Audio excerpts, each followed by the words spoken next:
Hello बच्चों। तो जैसा कि ये पार्ट 4 बनना है स्टोन का, तो आज हम स्टोन के सारे क्वेश्चन के यूथ कंपटीशन के क्वेश्चन ख़त्म कर देंगे। तो जैसा कि इन्हें ये पहला क्वेश्चन है, इन्हें टनल कंस्ट्रक्शन एक्टिविटीज है ना, इन्हें tunnel construction activity the flowing activity are prefer identified the right sequence. मतलब पूछ रहा है कि राइट सीक्वेंस क्या होगा यदि टनल कंस्ट्रक्शन में यदि हम यूज़ कर रहे हैं। तो देखो आपको सबको पता है, पहला कंक्रीटिंग होगा, दूसरा मकिंग होगा, तीसरा ड्रिलिंग होगा, चौथा ब्लास्टिंग होगा। ठीक है, तो इसका राइट आंसर क्या होगा? इसका राइट आंसर क्या होगा? पहला कंक्रीटिंग, पहले सी, सी डी बी ए, सी डी बी ए, सी डी बी ए। ठीक है, तो जैसा कि इसमें है कि पहला ड्रिलिंग होगा, फिर बाद में फिर विस्फोटक होगा, फिर मलबा भरण होगा, फिर कंक्रीटिंग होगा। ये जैसे हमने टनल किसी सुरंग का निर्माण प्रक्रिया हेतु निम्नलिखित गतिविधियाँ की जाती हैं, तो सही क्रम कौन सा है? तो पहले क्या हम ड्रिलिंग करेंगे? पहले हम ड्रिलिंग करेंगे, चलो, फिर ब्लास्टिंग कर दी, फिर उनके छोटे छोटे टुकड़े हो गए, तो फिर उनको हमने मलबा भरण करा, फिर उनको कंक्रीटन के रूप में ले लिया। तो ये भी ठीक है। ठीक है, this is the right option. तो अब चलते हैं नेक्स्ट ऑप्शन पर। देखो इसमें कुछ नहीं है, इसमें पहले नंबर पर हम देखो यदि किसी का हम करते हैं तो पहले नंबर पर हम यदि टनल का करना है, ठीक है, टनल कंस्ट्रक्शन में वैसे बड़ी सोच समझ के होता है, लेकिन इसमें सीक्वेंस पूछ रहा है। तो पहले नंबर पर ब्लास्टिंग कर देंगे, नहीं, पहले नंबर पर क्या करेंगे? पहले नंबर पर करेंगे ड्रिलिंग, फिर दूसरे नंबर ब्लास्टिंग, फिर तीसरे नंबर पर उसके मलबे को बाहरीकरण करेंगे और चौथे कंक्रीटिंग। तो ये हो गया। अब चलते हैं next question. Find the coefficient of hardness is the loose of weight is a 25 gram per Dorry aberration test. तो इसमें क्या है, 20 में से यदि हम 25 ग्राम माइनस कर देंगे और अपॉन 17 तो वो आ जाएगा ऑप्शन। तो 11.6 आएगा, तो 11.6 आएगा। देखो कुछ नहीं करना, इसमें क्या करना है आपको, ये जैसे फॉर्मूला ये है ना 20, फॉर्मूला क्या है? फॉर्मूला है 20 माइनस ये 25 है, 25 इंटू 17। ठीक है, 25 इंटू 17। इनको पहले एलसीएम ले लो, इनको सही तरीके से एलसीएम ले लो। एलसीएम लिया हमने, 17 यहाँ भी ले लिया, पूरे में 17 लिया, और जैसे कि हमने पूरे में ये 17 लिया, और ठीक है 17 ले लिया। वैसे देखा जाए तो 11.6 आएगा, कहने का अर्थ है। ठीक है मेरे प्यारे बच्चों, समझ में आ रहा है? तो 11.6 आएगा। और अब नेक्स्ट, स्टोन टाइप ऑफ मेटाफोरबिक एक nature and stratified in nature, मतलब प्रकार का पत्थर प्राकृतिक रूप में रूपांतरित और संरचना में स्थानांतरित है। तो कौन सा प्रकार का पत्थर जो है प्रकृति रूप में रूपांतरित और संरचना में स्थानांतरित है?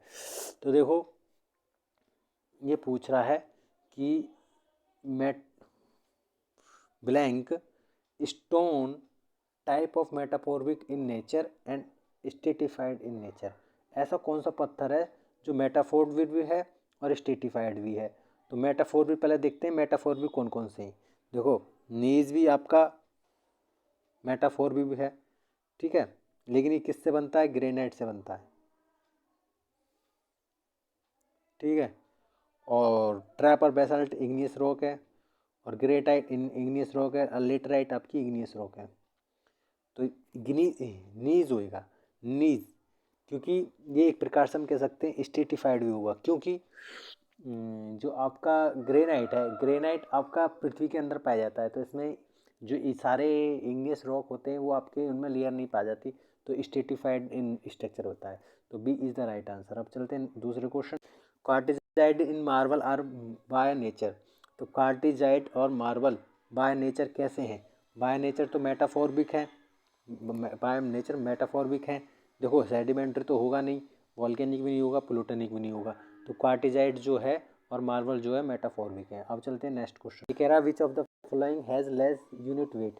लेस यूनिट वेट कौन होगा, इनमें से कम इकाई भार किसका होगा। देखो सबको पता है जैसे कि आपका सबसे ज़्यादा जो जो वेट होता है वो बेसाल्ट का होता है, ठीक है। सबसे ज़्यादा जो वेट होता है बेसाल्ट का होता है, और सबसे कम होगा रेत का, ठीक है, रेत का। तो sand stone is the come unit weight, ठीक है। मार्बल का भी ज़्यादा होता है, ग्रेनाइट का भी ज़्यादा होता है। तो इसमें A option is the right option. अब चलते हैं next. Under heat and pressure granite can transform into, granite को ताप और दाब के अधीन निम्न में बदला जा सकता है। देखो इसमें जो ग्रेनाइट को नीज के फॉर्म में बदला जा सकता है, तो C is the right answer. अब चलते हैं next. Most suitable stone for building piers is, तो इमारतों को के खंभों के लिए सर्वाधिक पत्थर कौन सा है। इमारतों के खंभों के लिए सबसे बड़ा पत्थर जो है वो है ग्रेनाइट ही है। Granite is the most strong stone because marble use in oriental work. Lime stone is the sedimentary rock, और sand stone is the sedimentary rock, but granite is a igneous rock, इसलिए हम granite का use करते हैं। Granite बहुत ही strong है। विच of the following has a least bearing capacity, सबसे least bearing capacity किसकी होगी। देखो जिसमें सहने की क्षमता नहीं होगी, देखो हार्ड रॉक, देखो सबसे बड़ी बात तो हार्ड रॉक में भी होगी। लूज ग्रेवल, ग्रेवल क्या है, कम्पैक्ट ग्रेवल। देखो सॉफ्ट रॉक में तो होगी नहीं बेयरिंग कैपेसिटी जितनी हार्ड में होगी, तो ये तो होगी नहीं। कम्पैक्ट ग्रेवल में होगी, लेकिन लूज ग्रेवल में भी नहीं होगी। तो इन दोनों में से जो होगी, इन दोनों में से अच्छी होगी। तो मैं आपको बता देता हूँ, सबसे ज़्यादा लीस्ट इसमें पूछा है, लीस्ट बेयरिंग कैपेसिटी, लीस्ट पूछा है मेरे प्यारे बच्चों, लीस्ट। जैसे कि इसमें लीस्ट पूछा है, तो लीस्ट जो होगी तो वो तो सबसे कम होगी। एक प्रकार से हम मैं कह सकता हूँ कि एक प्रकार से सॉफ्ट रॉक में या लूस्ट ग्रेवर में। तो एक बार और बताओ इन दोनों में से कौन सी होगी। देखो सॉफ्ट रॉक में तो होगी नहीं, क्योंकि मैं बता रहा हूँ, रॉक से तो ग्रेवल बनता है, रॉक से तो गिट्टी बननी है। रॉक को अच्छे छोटे छोटे पार्टिकल में बांट दिया है, तो उनमें तो उसमें लूज ग्रेवर में तो ग्लेविंग कैपेसिटी कम होगी सबसे। तो B is the right option, B is the right option. अब चलते हैं next. Sand particle are made of, sand particle किससे बने होते हैं, किससे बने होते हैं सबको पता है। सैंड पार्टिकल से क्या, क्वार्ट्ज से बने होते हैं, क्वार्ट्ज।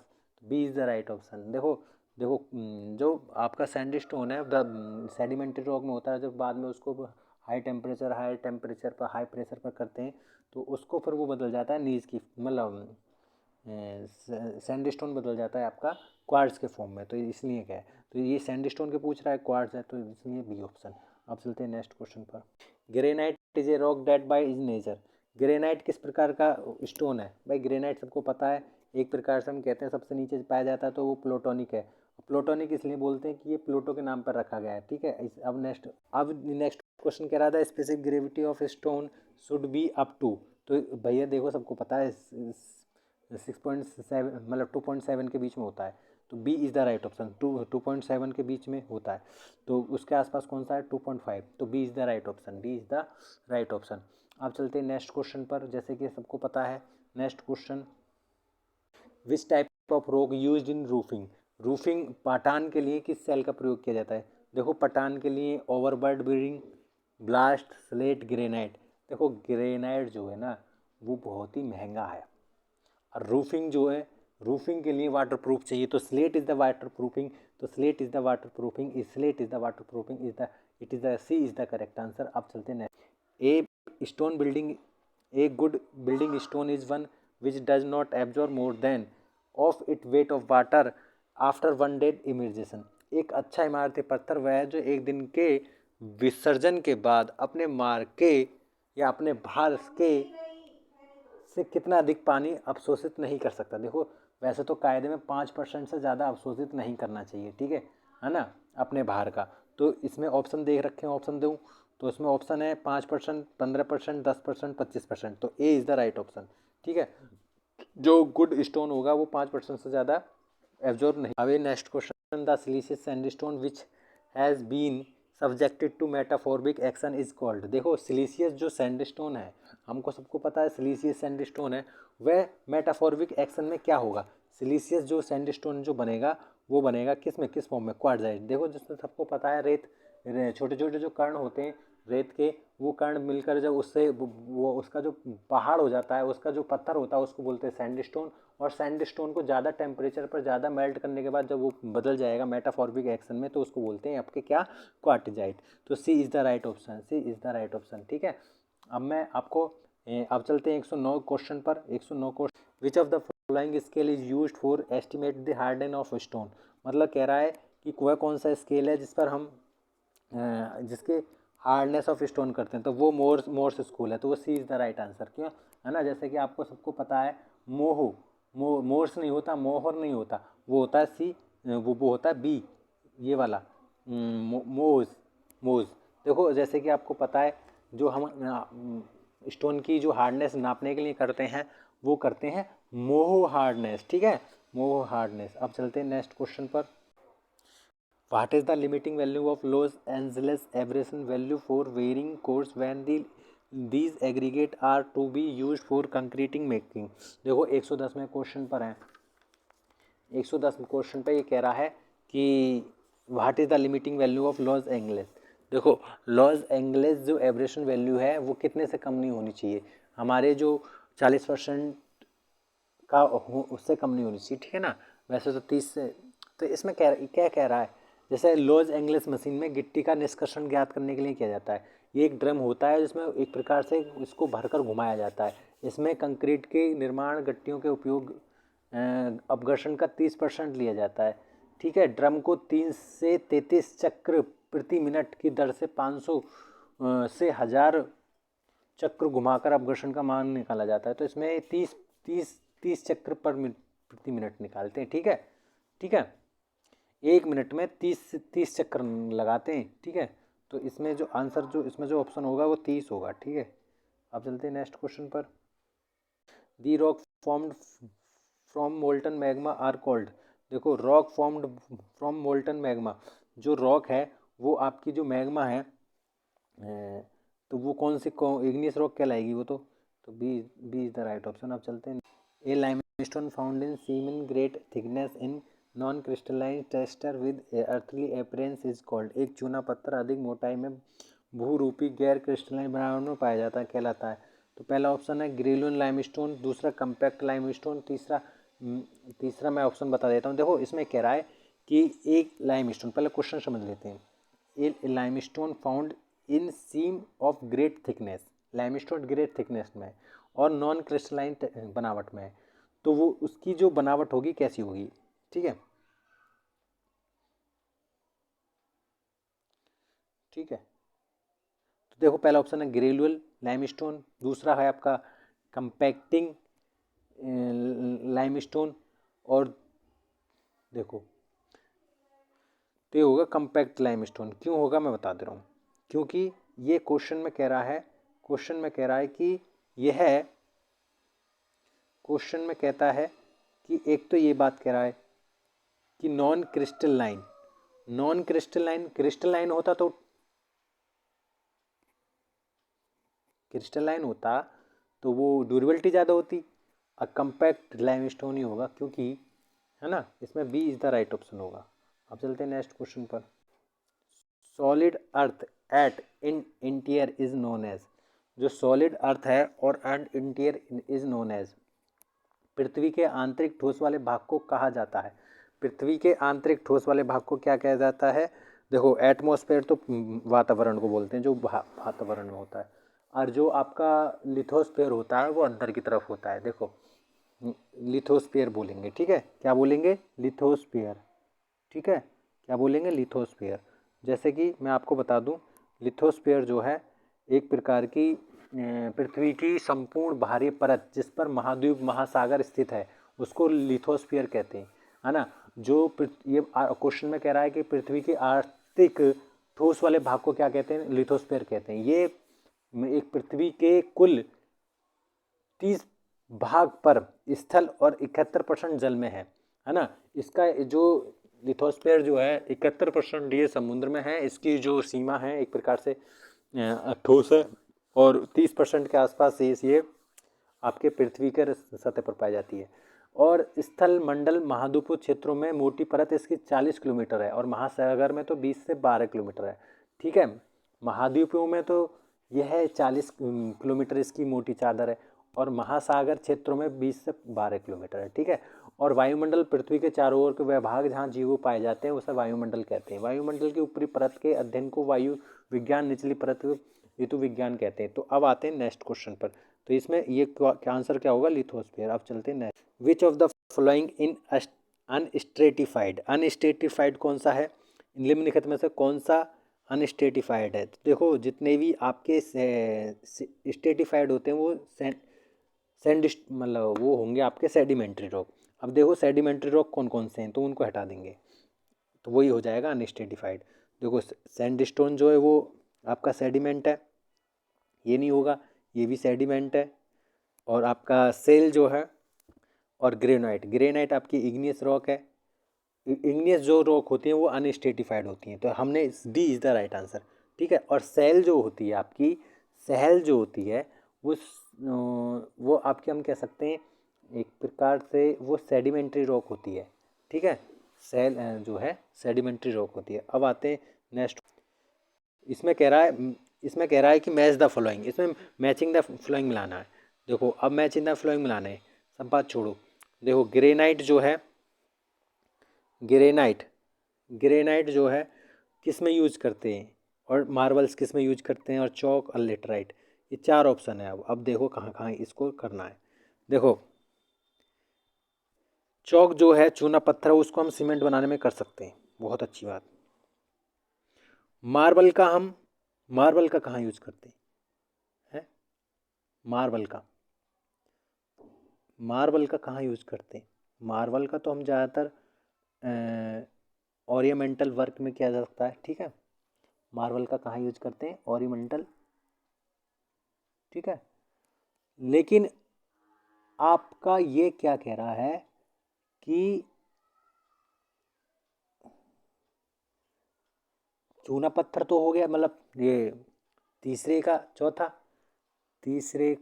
चौथा, और चौथे का आपका होगा पहला, क्योंकि लेटराइट एक प्रकार का एक पत्थर है, और ग्रेनाइट जो है आपका ब्लास्ट के रूप में एक प्रकार से यूज कर सकते हैं हम, है ना। और मार्बल को जो हम करते हैं वो ओरिएंटल वर्क में कर सकते हैं, उससे सजावटी के लिए। देखो मार्बल का तो हम ओरिएंटल वर्क के लिए कर सकते हैं, ग्रेनाइट का एक बेसाल्ट के रूप में कर सकते हैं, और आपका लेटराइट एक पत्थर है, ठीक है। तो ये इज़ द राइट ऑप्शन है। देखो सामान्य भवन निर्माण कार्य दीवारों के लिए बलुआ पत्थर का यूज किया जाता है, ठीक है। देखो सामान्य भवन निर्माण में जो कार्य है बलुआ पत्थर का यूज किया जाता है। सजावटी भागों और वास्तुकला के लिए संगमरमर का पत्थर का यूज किया जाता है। फर्शों के लिए संगमरमर और सैंडस्टोन का पत्थर, और छतों के लिए स्लेट सैंडस्टोन, ठीक है, उसका पत्थर यूज किया जाता है। जलीय संरचना के लिए ग्रेनाइट ट्रेप बेसाल्ट, इसका यूज किया जाता है जो इग्नियस रॉक होती हैं। सड़क कार्यों के लिए ग्रेनाइट बेसाल्ट क्वाजाइट, इसका यूज करते हैं। और सड़क मार्ग के लिए गिट्टी के लिए ब्रे बेसाल्ट बलुआ पत्थर ग्रेनाइट, इनका यूज करते हैं। तो ग्रेनाइट जो है ना एक प्रकार से गिट्टी का भी रूप ले लेता है, ठीक है। और बिजली के स्विच बोर्ड के लिए सरमंगमर और स्लेट का भी यूज कर सकते हैं, है ना। कंक्रीट का, है ना। ये तो हो गया आपके जो मैंने बता दिए हैं। अब चलते हैं नेक्स्ट क्वेश्चन। इसमें कह रहा था black marble is found in, black marble कहाँ पाया जाता है? ब्लैक मार्बल कहाँ पाया जाता है? ब्लैक मार्बल कहाँ पाया जाता है? तो सबको पता है जयपुर में ही, देखो जयपुर में पाए जाते हैं, ठीक है ना। अब आते हैं नेक्स्ट क्वेश्चन पर।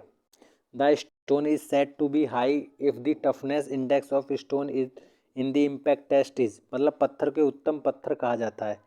और यदि इम्पैक्ट टेस्ट कितने से नहीं होना चाहिए, तो इम्पैक्ट टेस्ट सबको पता है कि 19 से ज़्यादा नहीं होना चाहिए, तो D is the right option, ठीक है। इम्पैक्ट टेस्ट इसमें क्या है, पत्थर के इम्पैक्ट ज्ञात करने के लिए इसमें मशीन एक पत्थर को 19 बार चोट लगाने पर देखा जाता है। यदि पत्थर उत्तम माना जाएगा, तो यदि पत्थर 14 से 17 चोटों में टूट जाता है तो पत्थर का इम्पैक्ट टेस्ट संतोषजनक माना जाएगा। यदि निम्न पत्थर का इम्पैक्ट टेस्ट 6 से कम हो गया तो वो पत्थर बिल्कुल बेकार है, ठीक है। तो मतलब इसमें ये चोट पर यदि देखा जाए मशीन के एक पत्थर पर 19 बार चोट लगाने पर टूटता है, तो 19 से ज़्यादा हम चोट लगाते हैं, 19 से कम नहीं लगाते। ठीक है, तो कितना होता है? 19 से ज़्यादा। विच of the flowing rock is extremely fine grain in structure. देखो निम्नलिखित में से कौन सी चट्टान संरचना में अत्यंत सूक्ष्म दानेदार हैं। देखो सबको पता है कि जो आपकी चट्टान है ना, वो संरचना में सूक्ष्म दानेदार है। तो मैं आपको बताता हूँ। तो बेसाल्ट जो है क्या एक्सट्रीम फाइन ग्रेन स्ट्रक्चर है, ग्रेनाइट है, कैल्साइट है, डोलोमाइट है? मैं बताता हूँ। देखो बेसाल्ट जो है वो आपकी इग्नियस रॉक है, हमने बात मान ली, ठीक है। और ग्रेनाइट भी इग्नियस रॉक है, ठीक है। और कैल्साइट कैल्शियम से बनती है। तो ये पूछ रहा है कि फाइन ग्रेन स्ट्रक्चर किस में होंगे? तो फाइन ग्रेन स्ट्रक्चर तो भैया इग्नियस रॉक में ही होंगे। अब फाइन ग्रेन स्ट्रक्चर होंगे जब तो अनस्ट्रेटिफाइड होता है इग्नियस रॉक। तो A is the right answer, A is the right answer. अब चलते हैं next question. The process of taking out stone as various size from natural work is known as. प्राकृतिक चट्टानों से विभिन्न आकारों के पत्थरों को खनन की प्रक्रिया क्या कहलाती है? भाई प्राकृतिक रूप से विभिन्न आकारों को पत्थरों को खनन की प्रक्रिया क्या कहलाती है? प्राकृतिक रूप से निर्जन निकालते हैं तो क्वेरिंग कहलाती है। देखो ड्रेसिंग तो हम कहेंगे नहीं, ड्रेसिंग तो हम कहते हैं जैसे ड्रेसिंग रूम होता है ना हमारा, तो ड्रेसिंग में तो हम सजावट करते हैं। सीजनिंग मतलब पानी निकालते हैं पत्थरों में से। पॉलिशिंग मतलब पॉलिश करते हैं उसे, मतलब पॉलिश कर देते हैं जिससे वो सुरक्षा रहे और उसमें कोई वायु वातावरण में कोई नुकसान ना रहे। और क्वेलिंग मतलब D D is the right option. अब चलते हैं next question. Which one of the flowing take polish very well. सबसे ज़्यादा इनमें से कौन सा पॉलिश को पूर्ण रूप से जमने देता है? पॉलिश पॉलिश किसके लिए बढ़िया रहती है पॉलिश? तो सबको पता है जैसे कि पॉलिश जो है ना ग्रेनाइट के लिए ठीक रहती है ना। ग्रेनाइट क्यों है? क्योंकि ये सूक्ष्म कणों वाला ग्रेनाइट पत्थर है ना। और ये इग्नियस रॉक से भी मिलकर बना और ये सिलीसियस मटेरियल भी है, ठीक है। इसलिए इसका मुख्य घटक जो है वो क्वार्ट्ज है अर्थात फ्लेशपार है, ठीक है। और महीन करने वाला ग्रेनाइट पत्थर पॉलिश अच्छी तरीके से किया जा सकता है, जब तो हम घरों में इसका यूज़ करते हैं। और इसका स्पेसिफिक वेट जो होता है 2.6 से 2.7 होता है और जल अवशोषण 0.5 से भी कम होता है, किंतु आग में चटक जाता है ना। ग्रेनाइट जो है आग में चटक जाता है, इसलिए ठीक है, आग में चटक जाता है। अब चलते हैं नेक्स्ट क्वेश्चन पर। In order to the dry quarry shape of the freshly quarried stone it should be export to open air for a period of. एक उत्खनन पत्थर की खदान सेप सुखाने के लिए खुली हवा में निम्न विधियों छोड़ा जाना चाहिए। कितने मंथ के लिए एक पत्थर को जो क्वेरी जो पत्थर में जो पानी है उसको सुखाने के लिए कितने महीनों के लिए उसे खुली हवा में छोड़ देते हैं? तो ये पूछ रहा है। तो कितने महीनों के लिए छोड़ देते हैं? 6 से 12 महीने के लिए। जब पत्थर खदानों से निकाला जाता है तो उसमें एक प्रकार की नमी रहती है। तो नमी को जो नमी रहती है उसको खदानी क्वेरी शेप बोलते हैं। और पत्थर के भीतर क्वेरी शेप को सुखाने के लिए है ना सुखाने के लिए हम खदान से निकालने के बाद तुरंत 6 से 12 महीने तक खुला रखा जाता है, ठीक है। 6 से 12 महीने तक खुला रखा जाता है। अब चलते हैं नेक्स्ट क्वेश्चन पर। इसमें जो होएगा 6 से 12। For railway ballast the stone should be. तो railway ballast the stone should be. तो रेलवे ब्लास्ट जो है वो रेलवे गिट्टी के लिए पत्थर होना चाहिए कौन सा? Soft and uniform tester? नहीं, एक साथ बनावट वाला नहीं, एक साथ तो बनावट वाला हम यूज करते ही नहीं है।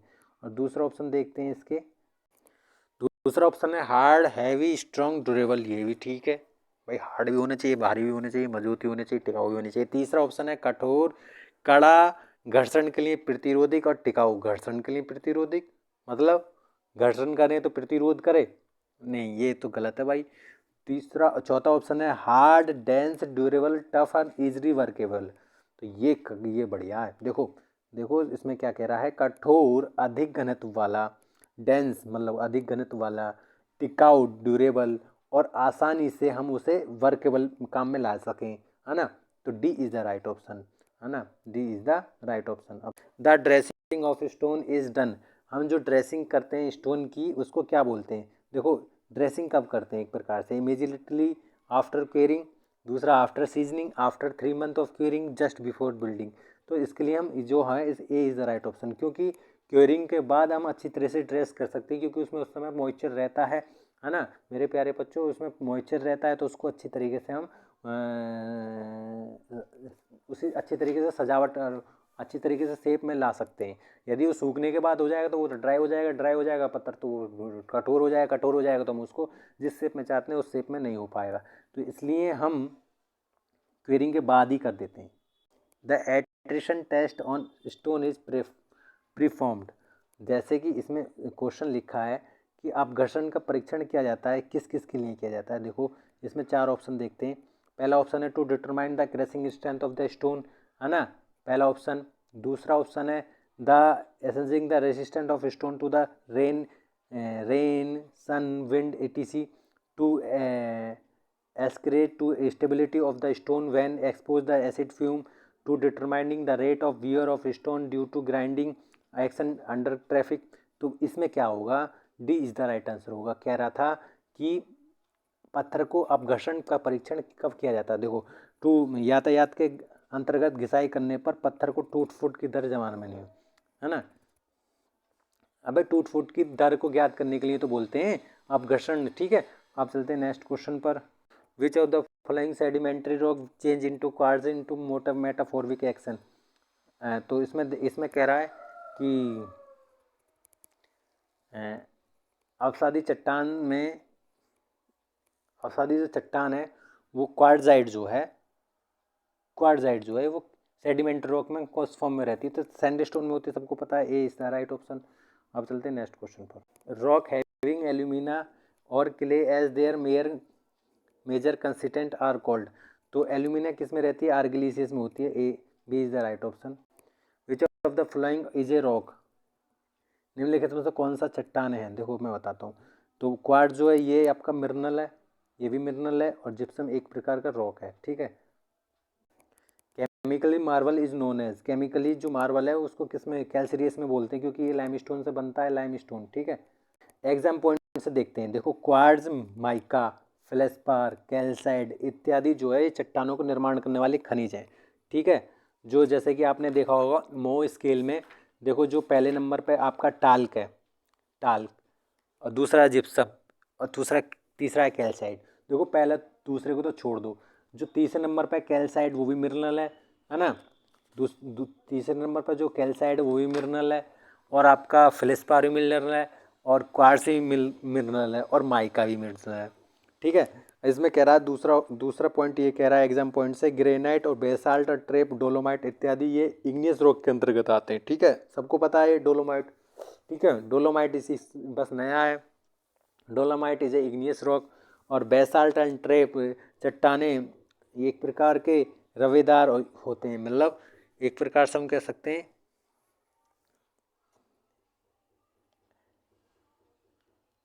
अनस्टेटिफाई होते हैं बेसाल्ट एंड ट्रेप, नहीं। अब दूसरा ऑप्शन देखते हैं, अग्नि चट्टानों को अनस्टेटिफाइड रॉक कहते हैं। हाँ, बेसाल्ट एंड ट्रेप जो है रवेदार और अनस्टेटिफाइड होते हैं, मतलब इनमें कोई लेयर नहीं होती, सही कह रही है। और बेसाल्ट चट्टानों को जो इग्नियस जो रॉक हैं उनमें अनस्टेटिफाइड रॉक होती कहा जाता है। और बलुआ पत्थर और चूना पत्थर, जिप्सम, लेटराइट, सेल, लिंगनाइट ये सेडिमेंट्री रॉक से प्राप्त होते हैं।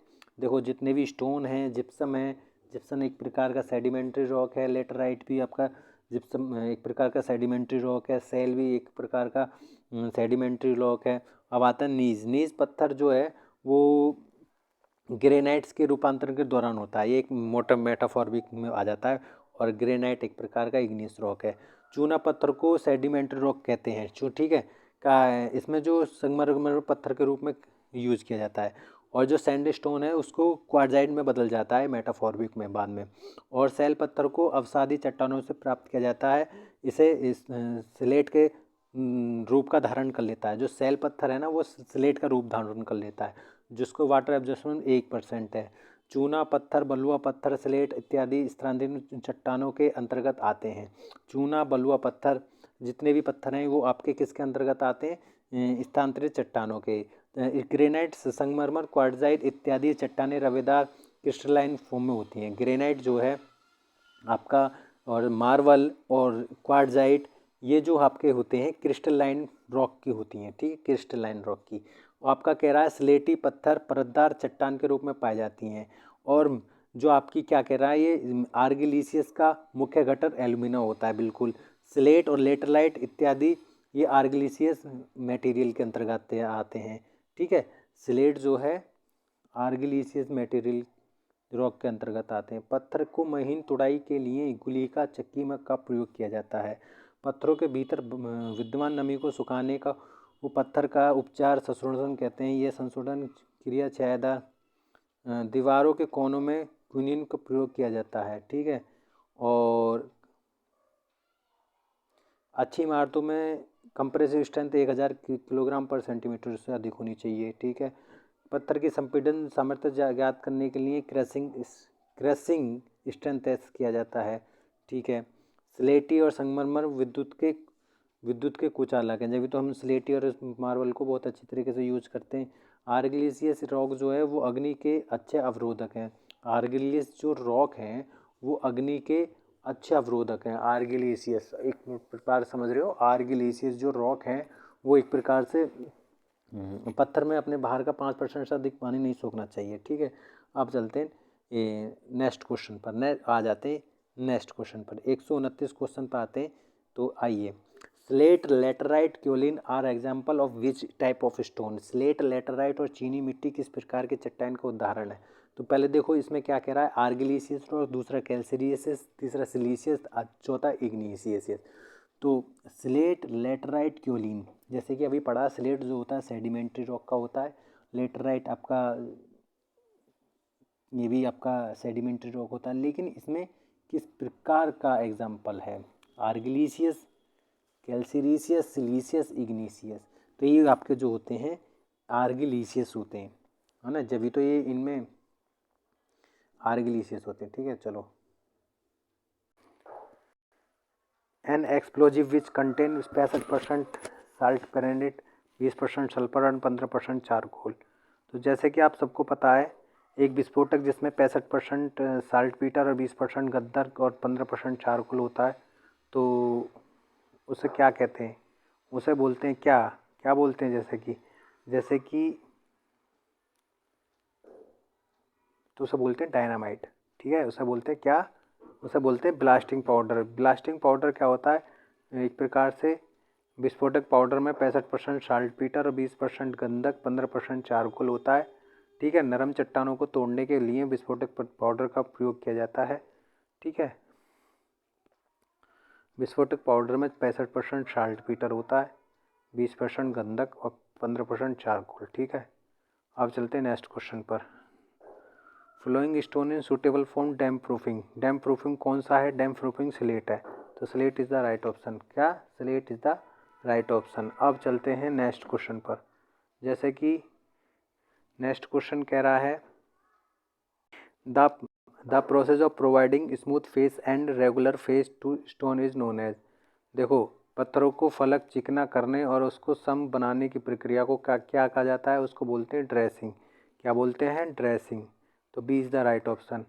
अब चल, base of the flowing rock and minerals select the correct statement. Quartz, shale, basalt, granite, marble, gypsum, mica. तो ये कह रहा है निम्न चट्टानों एवं खनिजों के आधार पर सही वाक्य चुनिए। तो क्वार्ट्ज, सेल, बेसाल्ट, ग्रेनाइट, संगमरमर, जिप्सम, माइका। तो इसमें देखते हैं, देखो पहला ऑप्शन है बेसाल्ट और marble are the only metamorphic rock. देखो ये तो बिल्कुल बात गलत है। बेसाल्ट जो है आपका इग्नियस रॉक है और मार्बल आपका मेटाफॉरिक है, ठीक है। अब चलते हैं दूसरे ऑप्शन पर। दूसरा ऑप्शन कह रहा है there is a no sedimentary rock is an above, ठीक है। मतलब इनमें से करेक्ट स्टेटमेंट बतानी है। There is a no sedimentary rock in above, जो ऊपर जो दी गई थी वो सेडिमेंट्री रॉक बिल्कुल नहीं है, तो बिल्कुल ये बात भी बिल्कुल ठीक है। और तीसरा ऑप्शन है granite is the only igneous rock, ये बात भी बिल्कुल ठीक है। अब ये कह रहा है, और क्वेश्चन में दे रखा था कि quartz, shale, basalt, granite, marble, gypsum और माइका, इनमें से ये बताइए कि ये या रॉक है या मिनरल है। तो ये डी ऑप्शन है क्वार्ट्ज एंड मिनरल और क्वार्ट्ज एंड माइका जो है आपका मिनरल है। तो क्वार्ट्ज और माइका इन मिनरल है। अब चलते हैं नेक्स्ट क्वेश्चन पर।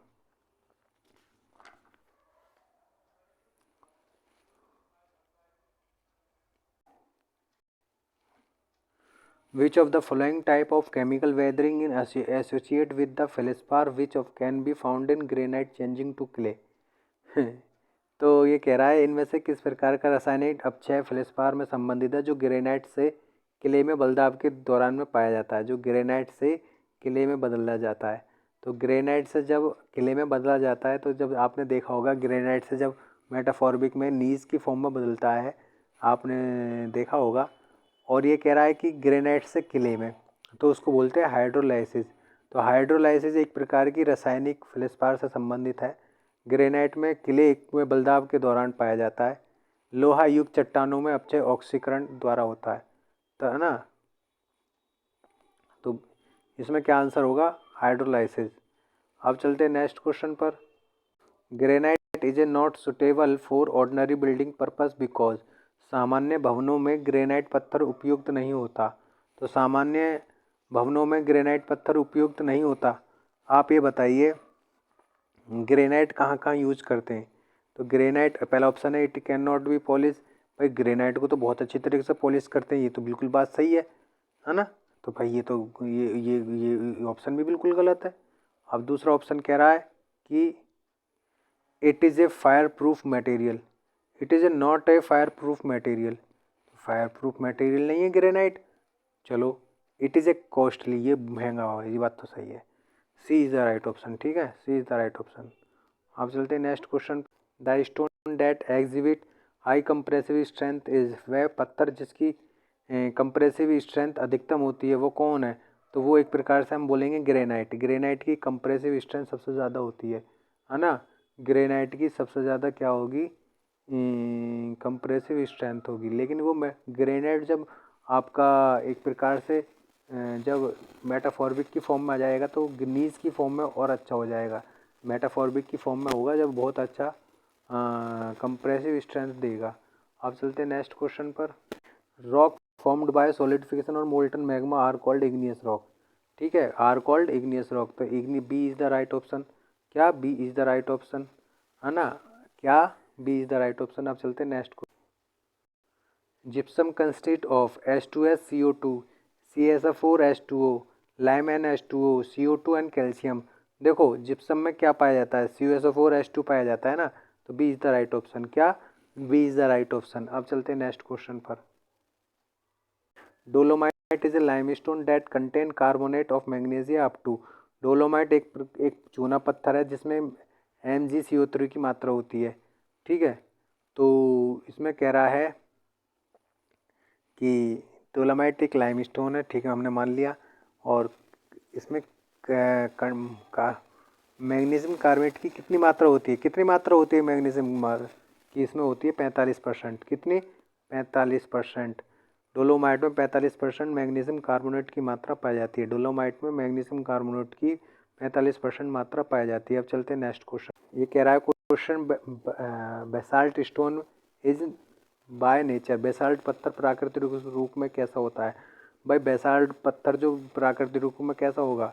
इग्नियस होगा। इग्नियस में भी कौन सा होगा? बेसाल्ट पूछा है तो बेसाल्ट तो पृथ्वी के ऊपर पाया जाता है ठंडा रूप। तो वो कौन सा होता है? वो वोल्केनिक होता है। जो सबसे नीचे पाया जाता है वो आपका कौन सा होता है? वो आप सबसे नीचे जो पाया जाता है वो प्लूटोनिक होता है। तो वोल्केनिक होगा। तो इसमें डी और D is the right option. क्या? D is the right option. अब चलते हैं नेक्स्ट क्वेश्चन। इसमें test in on stone to check. इसमें टेस्ट हम किस लिए करते हैं? टफनेस, हार्डनेस, कंप्रेसिव या प्रेजेंस ऑफ मडी स्टैंस। तो प्रेजेंस ऑफ मडी स्टैंस। ठीक है, इसमें टेस्ट क्या होता है? एक प्रकार से हम देखते हैं कि उसमें कोई मडी स्टैंड मतलब इसमें टेस्ट में क्या है कि हम उसे पानी में भिगो के रख देते हैं और देखते हैं कि वो पानी गंदा तो नहीं होता। वही है स्मिथ टेस्ट। वो स्मिथ नहीं किया था इसलिए उसको स्मिथ टेस्ट बोलते हैं। तो दूसरी तरफ से भी क्वेश्चन पूछा गया था Smith test is perform by determining the. तो किस लिए करते हैं स्मिथ टेस्ट को यूज? हम तो सोलेबल मिनरल को देखने के लिए करते हैं कि इसमें कोई सोलेबल मिनरल तो नहीं है ना। ठीक है, पत्थर में यदि गंदा, पत्थर को यदि पानी में रखेंगे और पानी गंदा हो जाएगा तो फिर वो पत्थर बेकार है, तो वो घुलनशील वाला मटेरियल हो गया। तो इसलिए हम उसमें इसमें टेस्ट वो पत्थर यूज नहीं करते। अब आते हैं 142 नंबर पर। Los Angeles test for aggregate is made up to determine the. तो पहला आपका क्वेश्चन है मिलावे के लिए लॉस एंजलर परीक्षण ज्ञात करने के लिए क्या किया जाता है। तो पहला ऑप्शन है आपका क्रैशिंग स्ट्रेंथ, दूसरा इम्पैक्ट वैल्यू, तीसरा एम्ब्रेजन रेजिस्टेंट, चौथा वाटर रेसिस्टेंट। तो देखो लॉस एंजलिन जो करा जाता है एब्जर्वेशन रेजिस्टेंस के लिए किया जाता है, ठीक है। B is the right option. अब चलते हैं नेक्स्ट क्वेश्चन पर। देखो इसमें कह रहा है next question, the siliceous sandstone which has be subjected to metamorphic action. यदि कोई सैंडस्टोन है और वो मेटाफॉर्बिक में बदल जाता है तो वो कौन सा होता है, क्वार्टजाइट होता है। तो C is the right option, ठीक है, C is the right option. अब चलते हैं next question. Drift method of tunneling is use to construct tunnel is. सुरंग बनाने के लिए ड्रिफ्ट पद्धति इस समय उपयोग करते हैं, किस लिए करते हैं। देखो पहला ऑप्शन है आपका सॉफ्ट ग्राउंडिंग, दूसरा रॉक, तीसरा सेल्फ सपोर्टिंग ग्राउंडिंग, चौथा ब्रोकन ग्राउंडिंग। तो इसमें जो आपका आंसर जो होगा वो होगा रॉक। देखो ड्रिफ्ट जो सुरंग बनाने के लिए ड्रिफ्ट पद्धति किस समय का उपयोग करते हैं, जब यूज करते हैं जब वह रॉक के फॉर्म में होता है, ठीक है। कब यूज करते हैं, वो जब रॉक के फॉर्म में होता है। अब चलते हैं उसके नेक्स्ट क्वेश्चन पर। नेक्स्ट क्वेश्चन में क्या कह रहा है कि नेक्स्ट क्वेश्चन में कह रहा है stone is building work can be used for which of the following component. तो स्टोन इमारती काम के पत्थर निम्न में से घटक किसके लिए उपयोग किया जा सकता है। तो फाउंडेशन के लिए पत्थर का यूज कर लेते हैं, बिल्कुल। वॉल एंड कॉलम के लिए नहीं, आर्च एंड लिल्टन के लिए नहीं, ऑल ऑफ द एबव के लिए। देखो वैसे जो बिल्डिंग वर्क के लिए हम पत्थर को कहीं भी यूज़ कर सकते हैं, कहीं भी कॉलम बना लो, वॉल्स बना लो उसका, तो ये भी हो सकता है। आर्च एंड लिल्टन भी बना लेते, पुराने समय में आर्च एंड लिल्टन भी बना लेते थे, फाउंडेशन भी बना लेते थे। तो ऑल ऑफ द एबव होगा, हो जाएगा इसका आंसर, ठीक है भाई। पुराने समय में आप देखिए, आप खुद सेंस ऑफ ह्यूमर लगाइए अपना। एक क्वेश्चन कह रहा है the best basalt in the size of stone. भाई सबसे ज़्यादा बेस्ट साइज जो होगा, जो उसका साइज़ क्या होगा बेस्ट, तो वो आपका होगा 2 से लेके 6 के बीच में, ठीक है। 2 सेंटीमीटर से लेके 6 सेंटीमीटर के बीच में जो होगा वो बेस्ट बेसाल्ट माना जाएगा। तो 2 से 6 के बीच में कौन सा है, ये आपका 2 से 6 के बीच में, ये सी ऑप्शन है, C is the right option. अब चलते, hardness of the rock can be tested in situ using. मतलब चट्टान की कठोरता का परीक्षण किसके द्वारा किया जाता है, चट्टान की कठोरता का परीक्षण किसके द्वारा किया जाता है। तो जैसे कि लिखा है, पहला ऑप्शन है स्मिथ टेस्ट, दूसरा है हैमर टेस्ट, तीसरा है एसिड टेस्ट, चौथा है क्रिस्टलाइजेशन टेस्ट। तो हार्डनेस जो यूज़ करते हैं तो वो हम करते हैं एक प्रकार से है, देखो स्मिथ टेस्ट तो हम ये करते हैं कि वो सोलेबल है कि नहीं, ठीक है, सोलेबल वाला हिसाब है। हैमर्स और एसिड टेस्ट है, हम ये टेस्ट करते हैं कि वेदरिंग रेसिस्टेंट है कि नहीं, क्या वेदरिंग रेसिस्टेंट। क्रिस्टलाइजेशन से हम क्या करते हैं, क्रिस्टलाइजेशन से हम ये चेक करते हैं कि वह कितना ज़्यादा ड्यूरेबल है, कितना ज़्यादा ड्यूरेबल है क्रिस्टलाइजेशन में। और हैमर का यूज करेंगे तो B is the right option, है ना, B is the right option मेरे प्यारे बच्चों, B is the right option. अब चलते हैं नेक्स्ट क्वेश्चन पर। Next, boasted finishes of dressing stone is, है ना, ड्रेसिंग पत्थर की विशुद्ध परिसंसा इनमें से क्या है। तो पहला ऑप्शन दे रखा है, जैसे कि पहला ऑप्शन दे रखा है कि आपका making non continuous parallel are, दूसरा giving finish to be memorable only at edge, providing continuous lines on the face, working out the 30 से 50 wide margin around the face of chisel. तो देखो जैसे कि ड्रेसिंग पत्थर में हम जो कर रहे हैं, है ना, ड्रेसिंग के लिए जो हम यूज कर रहे हैं, एक मिनट बच्चों, ड्रेसिंग के लिए जो पत्थर हम यूज कर रहे हैं वो making a non continuous panel mark, मतलब इसका जो राइट ऑप्शन होगा क्या होगा, ए होगा, क्या ए होगा। क्यों, क्योंकि वह समांतर निशान बनाना चाहिए, ठीक है। अब चलते हैं नेक्स्ट क्वेश्चन कह रहा है jumper is a use tool use for. Jumper एक औजार है जिसका उपयोग किसके लिए करते हैं? जम्पर एक औजार है जिसका हम किस लिए यूज़ करते हैं? खोदने के लिए। क्या? क्वेरिंग के लिए। तो इसमें देखते हैं ए टेस्टिंग ऑफ स्टोन, ये तो बिल्कुल गलत होगा। अब चलते हैं इसके दूसरे ऑप्शनों पर। क्वेरिंग ऑफ स्टोन, तीसरा है ड्रेसिंग ऑफ स्टोन, चौथा है नन ऑफ एबव। तो इसका जो होगा क्योरिंग होगा, तो B is the right option. अब चलते हैं next. Sand stone is an, sand stone जो है वो कैसा पत्थर है? तो पहला सेडिमेंट्री और दूसरा ऑप्शन है इग्नियस सिलीसियस।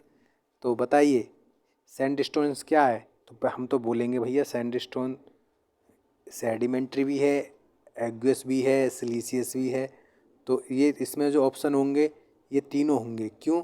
क्योंकि जो सैंडस्टोन जो बनता है वो सिलीसियस मटेरियल से बनता है, SiO2 से बनता है, और ये जलीय चट्टाने से भी होता है। ठीक है, तो C is the right option. अब चलते हैं। The important test can test to be conduct on a stone used in docks and harbour. तो गोदी और बंदरगाहों में इस्तेमाल होने वाले पत्थरों का किया जाने वाला एक महत्वपूर्ण परीक्षण कौन सा है? देखो इसमें क्या ऑप्शन होगा मैं बता देता हूँ। इसमें कह रहा है कि जो बंदरगाहों में इस्तेमाल होने वाला पत्थर कौन सा होता है, वो एक प्रकार से है ना। तो उसमें देखो हार्डनेस टेस्ट होगा, वर्कबिलिटी होगा, वेट परीक्षण होगा या टफ। तो वेट होगा, क्योंकि हम देखते हैं कि बंदरगाहों पर इस्तेमाल होने वाला वेट उसका ज़्यादा होना चाहिए, जो हम समुद्र की लहरों भी संभाल सकें। अब चलते हैं नेक्स्ट क्वेश्चन पर। नेक्स्ट क्वेश्चन में क्या कह रहा है? The most suitable stone for the building piers is, भवन के स्तंभ के लिए कौन सा पत्थर उपयुक्त है? तो भवन के स्तंभ के लिए कौन सा पत्थर उपयुक्त है? पहला मार्बल, दूसरा माइल्ड स्टोन, तीसरा लाइमस्टोन, चौथा है सैंडस्टोन। मतलब सॉरी बच्चों, पहला मार्बल, दूसरा लाइमस्टोन, तीसरा सैंडस्टोन, चौथा ग्रेनाइट।